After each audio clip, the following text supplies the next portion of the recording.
the bomb. Drop the bomb. Drop the bomb. Drop the bomb. We gonna drop the bomb. Drop the bomb. We gonna drop the bomb. Drop the bomb. We come to drop the bomb. Drop the bomb. This is a journey into sound. A journey which along the way will bring to you new color, new dimension, new values, and a new experience.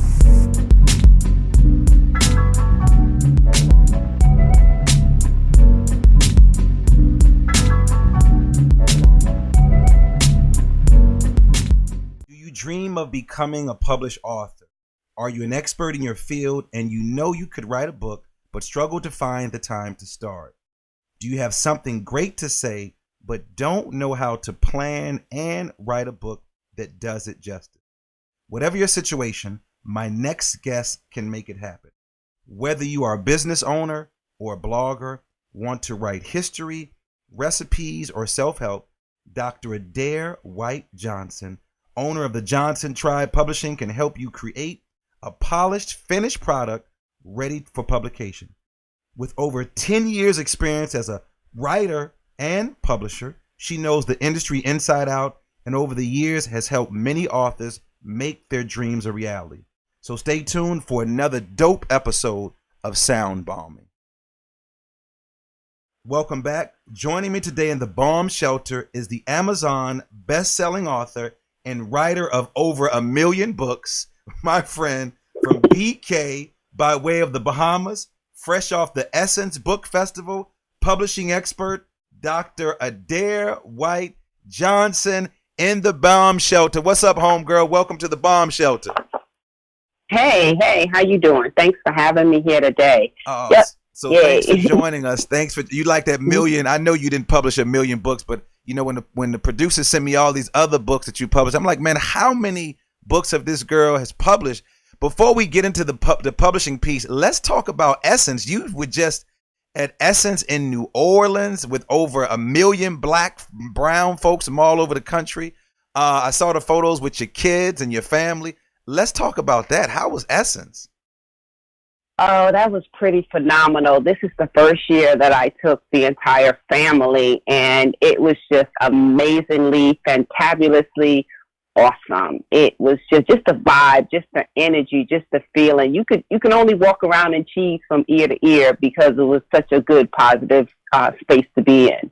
So how did that feel? A little brown girl from BK, Brooklyn, by way of the Bahamas, make it to Essence. How did that feel? And then how did that happen? Well, sometimes I have to pinch myself because it's surreal. As I was standing in the bookstore and so many people were coming up to me asking about my 2 books that sold out, I must add, just speaking to them like, wow, they want to speak to me. They're actually listening. It's a surreal feeling, but then I also know how hard I worked to get to this point. So in terms of how does it feel, it's surreal. It's one thing to dream it, but another to live it. You have to pinch yourself. In terms of how I got there, it's, really a lot of, writing and publishing the book, using, getting my name out there. You have to apply, and they review all of your credentials, your expertise, your experience. They review that, and then they select authors to have their books within the bookstore, and then it's another process to actually have your book actually be assigned a book signing slot. And so I was able to get a book signing slot and be a featured author in the bookstore. So it's an application process you have to go through. So how did the boys do? I mean, you got 4 sons. I think 3 went. Your husband. I mean, how did they feel being around all that female energy and that energy at Essence? And did you work the hell out of them when you were down there also? Well, absolutely. They know whenever we go for me to do book signings, it's work that's involved. Although I'm very cognizant and aware that they are teen boys, they're at a tender age where they are looking at girls but not looking or pretending like they're not looking, not sure what to do. So they're at that tender age. And I think overall they enjoyed it. They did say it was a bit girly. Well, it is Essence, so they said it was a bit girly, but they actually were annoyed when we left because some of the superstars that they wanted to see were coming on stage and we were leaving, but they were really supportive. They know their jobs when they go with mom on book signings, so they hang around, but still try to grab the essence of the essence experience. So they were tired of hanging around you. Who are some of the celebrities they wanted to see? Oh, they wanted actually two different extremes. One was Marvin Sapp. His book signing was later that afternoon, Marvin Sapp. And the other one was Meek Mill. He was supposed to be on the next day, the next afternoon. So two different extremes, but yet those were the people they wanted to see. So it was funny. Yeah, but it's definitely an extreme. Meek Mill on one stage and Marvin Sapp. Well, the brother did just get out of prison, so maybe he and Marvin Sapp can probably tour together. So let's talk about your love for writing. Where did you gain your love for writing? Was it your parents? Was it school? Was it a teacher? Was it one of your family members? Where did this love for writing come from? Well, you know what? I've always written. That's how I express myself. I never remember, that doesn't make sense, but I don't remember not writing. But as I grew older, my dad was a journalist. He was a renowned journalist in the Bahamas. He was the press secretary for the prime minister. He owned his own publication company, and he just had a column in the newspaper forever. So I grew up as my dad being a columnist as a journalist in the Bahamas. So I never thought anything different about it. Now, when I realized I could actually write and I had skills and a gift, so to speak, wasn't until I got to college. But I've always expressed myself through the written word, always, whether it was good, bad, or whatever. That's just, it's not what I do, it's a part of who I am. I don't know anything different. So you grew up in BK in the golden era of hip hop music, Roxanne, Shantae, UTFO, all those. So you wasn't writing rhymes? I mean, come on, you from Brooklyn, you weren't writing rhymes? You were just writing these little stories that now have got you celebrity status? Absolutely. That was music, and it was great, but it was something I danced to, something I hung out with, but it wasn't necessarily an expression of my reality. It wasn't an expression, not all of the songs. I had a mother who listened to old school music, not rap music, so I was more into her music, and the rap was good, but I wasn't writing rhymes. You weren't. So my poems in it. You ain't had no rhymes, and you weren't on the corner of BK freestyling, watching the cats break dance, and you were spitting some rhymes. I was on the corner listening and dancing. Now, I had cousins who were out there spitting. That's what they did in the park in Queens. But me, I was on the sidelines. I was the dancer on the sidelines of just watching. The poetry that I wrote, the words didn't even rhyme. So where do you get your ideas for writing? Where do you get your ideas from? Actually, I write from the heart. I literally wake up in the morning, or it can be in the middle of the day, an experience. It could be in the moment. I write what's on my heart, and not to get preachy on you, but I write what God tells me to write. He will put a message in my spirit, in my soul, and I let it out through the written word, because even though the message may not be for me, he may be instructing me that somebody else needs to hear it. And so really from my heart, my soul, and what God tells me to do. There's no other explanation when I'm writing creatively. Now, when I'm writing scholarly, that's a whole different process right there. But creatively, that's where it comes from. So what does that process look like? So walk us through that process of writing. So, for example, whenever I put together workshops or wherever I'm about to start writing, there's a candle that's always on my table. And, of course, you can see right now in the Bomb Studio, I have my Be the Light candle. I have a candle that's burning. I sort of set the stage for the foundation of this work because, again, when I open up my mouth, people are listening to me. So what does your writing process look like? Walk us through that. And has it changed over the years?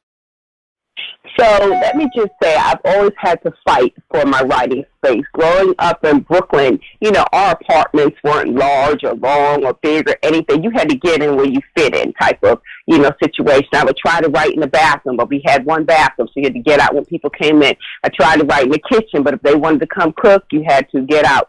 So I've always had to struggle for that significance in terms of finding a writing spot. So I've just learned to adapt. When it hits me, that's when I write it. Whether I'm in church, I'm writing on a church bulletin. Whether I'm in the grocery store, back in the day, they said brown paper bags. I would write on the brown paper bags. If I'm in school, whatever class I'm in, that's the section that I'm writing in. So in that vein, I'm very flexible with where I can write because the words are coming from my heart. So it doesn't matter what's going on outside of me. I can tune them out. Now, but in a perfect world in my adult life, I do have a space where I'm at right now. We have a library in our home. I'm fortunate to have that where I can literally come in and sit at the desk with a comfortable chair, and I'll have my notes that I have jotted down on my phone or written notes. I do a lot of handwritten notes. I'm still old school. And I will write from that. I don't have to have candles. I don't have to have music, or I don't have to have all of that because my brain was trained from a younger age. I need to get in where I fit in to get my writing in. Does that make sense? So it's interesting, yeah, because there's a restaurant in D.C. There are about 4 of them throughout the D.C. and Virginia area, and it's called Busboys and Poets. One of my favorite restaurants because they have vegan food and a variety of other foods. And it's named after Langston Hughes. And I bring that up because Langston Hughes, when he lived in D.C., he was a busboy. And he was known to write on the back of checks or receipts or bags. He would write these poems. And so, of course, imagine finding a Langston Hughes poem right now on a sheet of paper or a pack of a bag. It's amazing. And to hear you say that you do have a writing process. And sometimes it's different. It's different from when you were a child growing up in a home, because there may be a young person who's listening who says, well, I need to find a quiet space. And you said you grew up in Brooklyn, wasn't a whole lot of space. You found space, bathrooms, outside, probably on a stairway, on a rooftop. On the stoop. Yeah. But then now as you got older, you found space. Now, in your home when you're writing, you have four men, 3 young men, one husband.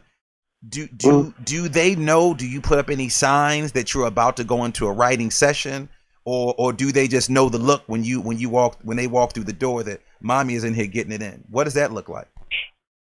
Basically, they have been, I hate to use the word trained, but they are trained, that when I'm in a deep mode, I could just give them that mommy look. But respectfully, we have common areas in our home, so I can't expect to sit right next to the kitchen with 3 teen boys and expect to go into a deep writing mode at 4 o'clock or 5 o'clock in the evening. That's unfair and unrealistic to think that. But so I will shift and come to the library or go up to my room, or even I've discovered my front porch. It's been oh my gosh, I love my front porch this summer. So the boys are really respectful. They understand. I have one who loves to write now, and he will lock himself in the basement and say don't bother him because he's writing. So they've learned, like anything, in a family you have rules and policies, practices, and procedures, and that's kind of what we do. Now, if I'm recording like a session like now, I do let them know, okay, mom is in the library, I'm recording, and then they won't even knock on the door or bust through the door. Okay. So why do you write? Was there a particular reason that inspired you to write and to continue writing? I know some people write because of I lost a loved one. I remember, I'm sure you wrote a whole... I couldn't have dated you in high school, man. You probably wrote some long letters, made a brother feel bad. Pull those letters right now like I wasn't about nothing growing up. So why do you write? Why do you write? I started as my expression. Growing up in Brooklyn, there were hard times. There were good times, but hard times growing up in an environment with a mother who was an alcoholic. She actually died of cirrhosis of the liver. And it was a physically abusive, emotionally abusive, psychologically, verbally abusive environment that I didn't know that was how you classified and defined it back then. That was just the way my house was. It was a house we grew up with economic poverty, but we didn't have intellectual poverty. So I knew that there was love there. It was just the way that we lived it affected my psyche. So the best way for me to release, I grew up in a house where a child should be seen and not heard. So I wasn't able to express myself verbally. So through the written word, I was able to get everything out. So a lot of my early writings really are my way of releasing heartache and pain. I always knew that everything was going to be all right, and I always felt better once I was able to write it out. People get into verbal arguments and confrontations.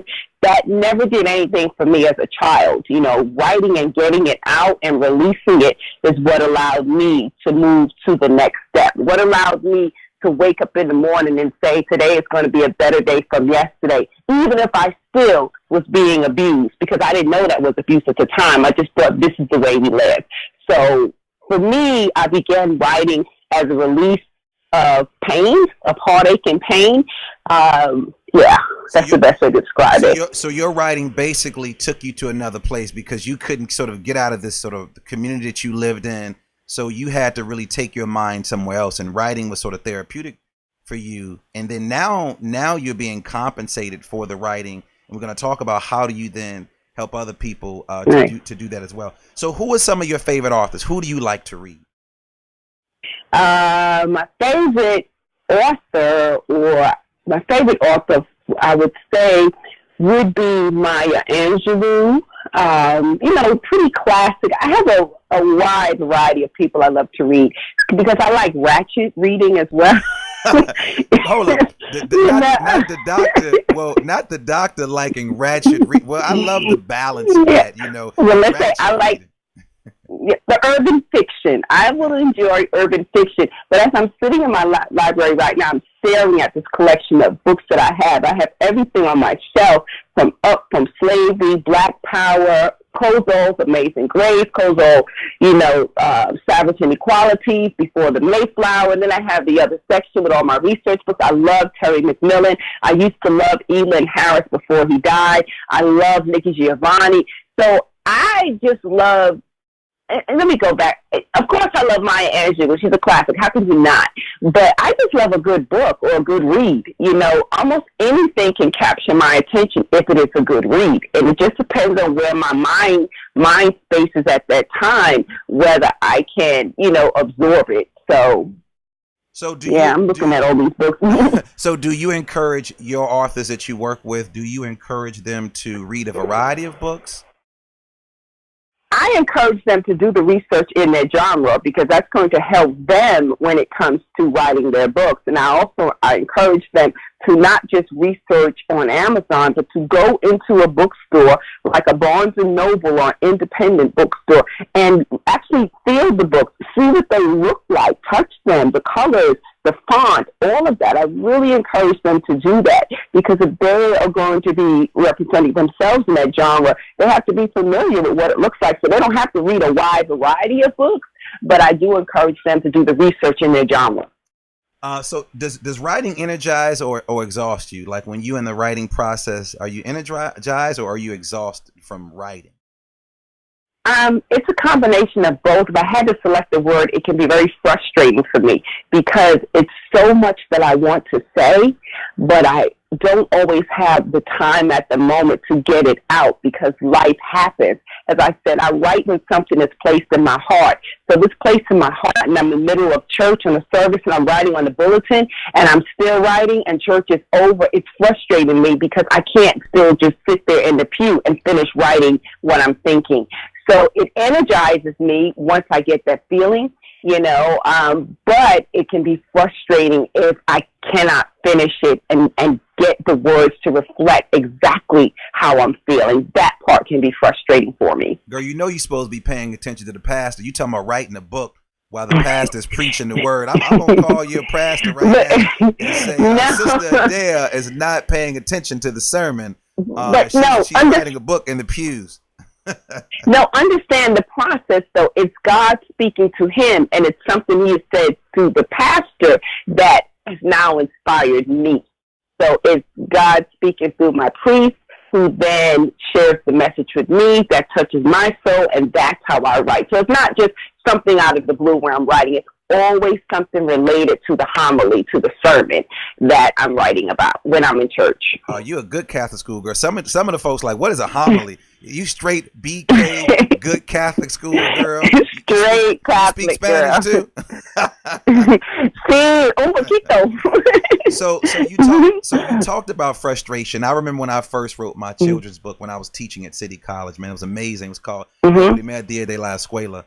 And when I talk to people, when I talk to folks who want to become authors, they talk about being frustrated. So what are the main reasons outside of frustration? What are the main reasons that you've discovered why people do not write and finish their books? Okay, so in all of my consultations and conferences and consultations with aspiring authors and just everyday people, the three main reasons why people do not write and finish their books are fear, confusion, and doubt. People don't finish their books because they have the fear of the unknown. They have the fear of failure. They have the fear of standing in their truth, speaking their truth, the fear of what if this doesn't work, the fear of success, what if it does work. So they have that fear, so that stagnates their growth, and they may start and stop and start and stop and never finish. They don't finish because they're confused. I was always taught by my business mastermind mentors that a confused mind does nothing. So when they don't know what to do and how to do it, how to get started, what are my next steps, it paralyzes them. So they remain in that same mode. When I've written, 3 sentences, I wrote 3 pages, but I don't know what comes next. So when they're confused, they just stop. They do nothing. A confused mind does nothing. And then the doubt, if they are afraid, and if they're confused, then they start to question themselves. Can I really do this? So they're really uncomfortable with this, being afraid and being confused. So it's easier for them to take themselves out of that mode where they're comfortable and just not writing the book and not being bothered with it than to actually figure out how to get it done. I like to use the quote my friend told me years ago that people would rather live in a comfortable hell than strive to live in an uncomfortable heaven. So basically, people would rather not write the book and be comfortable than try to write the book and be afraid, confused, and doubtful. So those are the 3 main reasons: fear, confusion, and doubt. Before you even get into the details and everything of writing a book, those are the psychological and emotional issues that hold people back. So fear, confusion, and doubt. Now, what 3 tips can you share to help people finish their books? You talked about fear, confusion, and doubt. What are the tips that you have to help them finish the book? Okay, number 1, I would say, is do not write and edit at the same time. Writing and editing are 2 different processes. I can't tell you how many people will say, well, I started, but it didn't sound good, so then I stopped, and if I deleted it, and this paragraph didn't seem to fit together, and they keep doing that because they're editing at the same time. I'm not saying you can't switch out words, or if you noted, some grammatical errors. You can go ahead and adjust those, but I think you should just let it all out. Just write. There's so many tools and so many things that can help you edit once you get the story out that you shouldn't worry about that. You should not let that slow your roll. You should not let that stagnate your growth. I've been taught again that done is better than perfect. So write the book, and then we can go back and there. You can hire a professional editor that will be able to handle your grammar, usage, and mechanics. So the second tip would be schedule your writing time. So many people will just try to fit the right.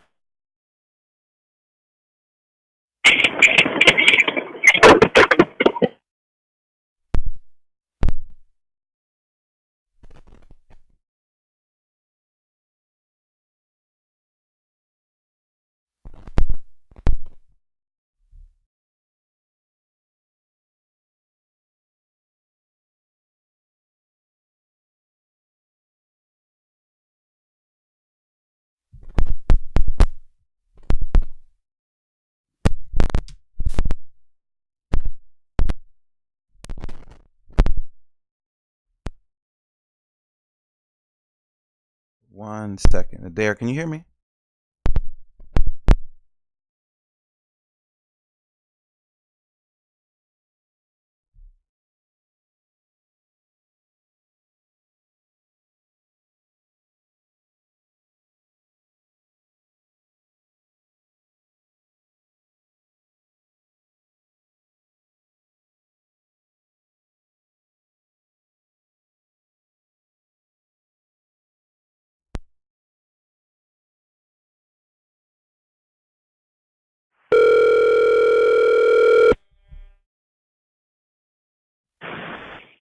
Hello? I'm sorry. Something happened. Go back to number 2. Quick. Go back to number 2. So continue. I'm steady talking. Okay, so the second reason that, the second tip, I should say, that you can to help to write and finish your book is to schedule your writing time. Many people will often just fit writing in to their schedule, which means they're not able to make a lot of time for it. But if you will actually schedule it into your already busy life, hectic life, you'll find you'll show up more. Just like you know what time you're supposed to go to work, maybe what time you're going to the gym, what other activities you have, you need to know what time you're going to work on your book. So if it's 30 minutes a day, if it's 1 hour a week, whatever it is, schedule that time. Inspiration does not show up unless you do.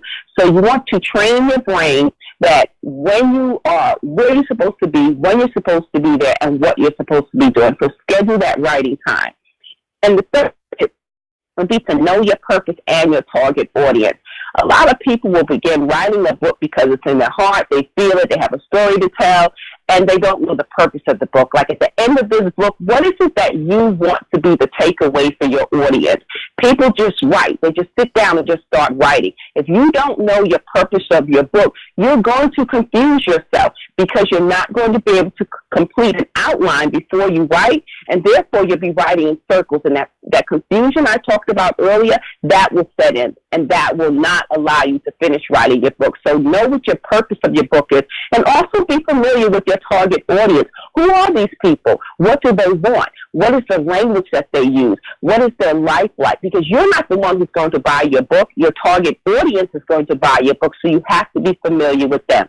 So the 3 tips would be: do not write and edit at the same time, schedule your writing time, and know your purpose and your target audience. So if I'm listening to this and I'm dealing with this sort of self-doubt, which is number 3, how can someone like me, let's just say I'm not a writer, how can someone write a book if they're not strong writers? Okay, so to do that, there's so many different tools that are out there, and I also work with writers who are not writers. The easiest, I would say, would be the speaker method and the transcriber method. And the speaker method is basically, 3 methods. You're going to record your book using your cell phone or using any type of audio device, and then you are going to have it transcribed. You send it up to have it transcribed, and then you come back and you're able to write from the transcriptions. You're basically speaking your thoughts. So that's one way. Another way would be the transcription method. It's similar to the speaker method, but instead of the transcriptionist transcribing it, you're going to transcribe it yourself. So you're going to listen to your audio tape, listen to your own story, and you're going to transcribe it yourself and making adjustments as you move along. And the third way you can do it is to hire a ghostwriter. You tell the story to someone else, and they actually write the story for you. And that takes a bit of time, but a ghostwriter is another way. So if you are not a strong writer, that's okay. You have different methods that you're still able to get your story out so you can publish your book. And you might be, those folks that are listening right now, you might be wondering, well, does she become an expert? Well, I know I joked in the beginning, said Adair wrote a zillion books or a million books, but I think you've written over 11 books, right? Is that it? And can you mention the books that you've actually written? And then we're going to talk about, I think the producer told me that you're going to be offering an online class. So I want to talk about that. Yes. Name the books that you've written, and then talk about what it means to be an Amazon bestseller. Hilarious! You want me to name 12 books? 12. I said, I'm sorry. Go ahead. You don't have. I know. It's like asking you. It's like you an artist. You're like, all right, can you sing the song that you wrote in like 1985, and now it's like 2018. Just name a couple of the books. Okay, so one is How to Get Over It in 30 Days, parts 1, 2, and 3. My latest book last year is 21 Ways to Get Over It, What You Need to Know. I did a collaborative book early this year that became a bestseller too, with 16 authors, Get Over It, Stories of Release, Resilience, Redemption, and Resurrection. And then I have my teen book, where really Get Over It, How to Bounce Back After Hitting Rock Bottom. I also have a book, I Live with Lupus, with how Get Over It, 7 Tips to Living Well with Lupus. That's my lupus book. And then I have a book of quotes, just called White Girl Speaks. So combination of everything that deals with, my branding idea of Get Over It, but some, deviation from that. And now you're moving into the masterclass. I know you hear that quite a bit if you logged on and you hear Oprah is having a master class, or you hear Bill Duke, the director, is having a master class. So, Dr. Adair White-Johnson, writing coach, book publisher, and best-selling author. Now you have a master class, how to write and finish your book in as little as 90 days. Let's talk about the master class. How can people register for the master class, and then what should they expect to receive from this master class? Okay, so the master class, they can just hop online to dradair.speaks.net. So that's Adair, Adair, speaks.net. They call it /masterclass. So dradair.speaks.net/masterclass. It is a free webinar. It is absolutely free. And once they register for the webinar, they'll be able to jump in on the call. And in this call, we teach you 4 strategies that you will need to, 4 strategies that you can use to help you finish your book in as little as 90 days. We'll talk about 3 main reasons. I gave you an overview already of why people don't finish their book, 4 specific strategies to write and publish it, techniques to overcome writer's block, the necessary steps to publish your book. We actually share with you easy tools and ways to write your book quick and painlessly. I gave you some examples with the speaker method and the transcriptionist method. And then the most important things that you need to know to write and publish your book. I use a motto, think, write, edit, and publish. So it's actually 4 different sections that we discuss in the webinar, and under each section are subsections that really get into finding your voice, claiming your truth, different strategies. We talk about the backward designs, how to outline your book, mapping. So it is a very robust webinar for you guys, and it's absolutely free. And dradarespeaks.net/masterclass is how you enroll. So congratulations for getting to this level. The little brown girl from BK teaching a master class on writing. Who would have ever thought that you sitting in the bathroom on the stoop on the corner rocking them big earrings in the 80s and 90s would now be teaching your own master class? So congratulations. And so what are some things you think other folks should expect from this class? You know, at the end of the class, what should these people be able to do? At the end of this class, they should be able to create a purpose. They should be able to get a general idea of how to create their outline. They should have a working knowledge of the self-publishing process. They should know how to reduce that fear, that confusion, and that doubt. And they really should be they really should understand that every drop eventually fills the bucket. So every sentence they write will lead to a paragraph, will lead to a page, will lead to a chapter, will lead to a book. So we really get it. I work on it a lot psychologically, because a lot of these reasons why people can't finish their book is psychological. And you see a lot of ads and master classes and all of that online, and they're great classes. But what I saw was missing is the psychological aspect why people don't write and finish. So we really delve into this class about the thinking phase. There's a lot you have to think about before you put a dot on a piece of paper. And we really get into helping people think before they begin to write. So we talk about thinking, writing, editing, and publishing. And they leave with great takeaways from each of those sections. Well, as we begin to wrap up, we always close out sound bombing what we call our super questions. I'm gonna throw out a couple of questions to you, and I want you to respond to them. I don't want you to dig too deep. I want you to think of the first thing that comes to your mind. So you ready? Okay. Okay. What's the first thing you do when you wake up in the morning? Breathe. Breathe. I hope you do. I take a really I inhale. I really, really do. I know some people thank God, and they meditate and all of that. I really take a deep breath when I wake up in the morning. It's funny you should ask. I always do that. I think breathing is important. What's your favorite word? Oh, God. What's my favorite word? Get over it. That's more than one word. I know. Yeah. Right. Yeah. We'll give you 2 words. What's your superpower? My heart. What's your animal? What's your spirit animal? Animal that you may be connected to.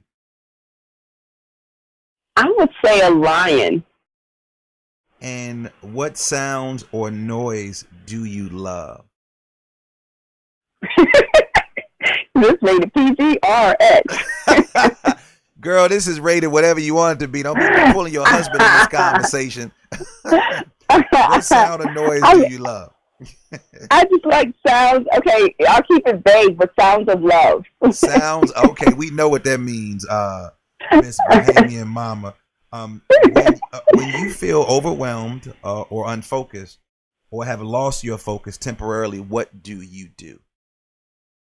Oh my gosh, I'm on my knees because I'm a power control freak, and when I feel like mindful. Now you talking about, you just talked about sounds of love. Now you're saying you're on your knees. You better watch out. This is rated PG. What you talking about? This is sound bombing. Sound bombing is about healing. Well, on my knees, meaning that's when I'm really begging and praying to God to help me through this, because that means I don't feel like I'm in control, and I am a control freak. And if I'm feeling that way, unfocused, and everything's it's making me crazy, so I'm begging for some answers. So I'm on my knees like, please send me the answer, because I won't sleep at night. I will drive myself crazy if I'm unfocused and I feel like everything's out of control. So I'm on my knees praying, asking God, for some help, some answers. Okay. Final thoughts for our listeners? Oh, is that a question? Oh.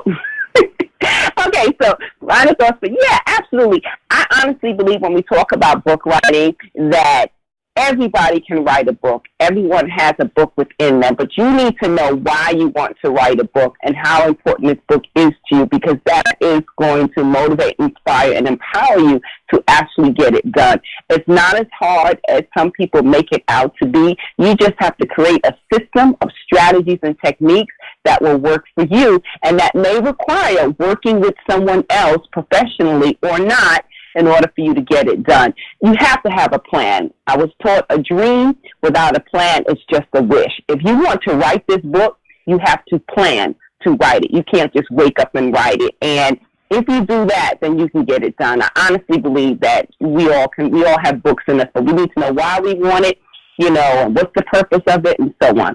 So that's my final thought. Well, Dr. Adair White-Johnson, I would like to thank you for coming to the bomb shelter to be a part of Sound Bombing. You've been an amazing guest. You have a wealth of information. I wish you well on the masterclass. I will share it with all those other folks who are aspiring writers. And I would also like to thank my producer, Darius Wilmore and Supremacy, for our theme music. And as always, believe that something wonderful is about to happen, and that some people miss the message because they are too busy looking for the mistake. Thanks for tuning in, and do something for someone other than yourself today. This is your man, Dr. LaMarr Darnell Shields, and you've been listening to Sound Bombing.